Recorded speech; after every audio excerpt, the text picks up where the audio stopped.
আসসালামু আলাইকুম গাইস। আজ আমাদের রাত 12টা বাজে ছুটি দিল।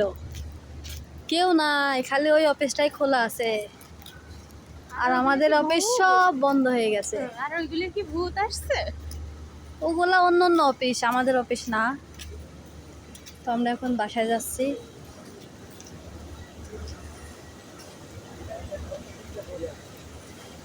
এখন যাব, রান্না বাড়া করা লাগবে, খাওয়া দাওয়া করে তারপরে ঘুমাইতে হবে। আবার সকাল 7টা বাজে ঘুমাইতে উঠি, গোসল গোসল করি, আবার অফিসে আসা লাগবে। আমরা আর কালকের দিনটাই ডিউটি করব,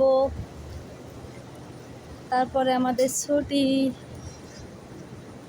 সবাইকে ঈদ মুবারক, অগ্রিম ঈদ মুবারক। হ্যালো, কালা মুখটা দেখা।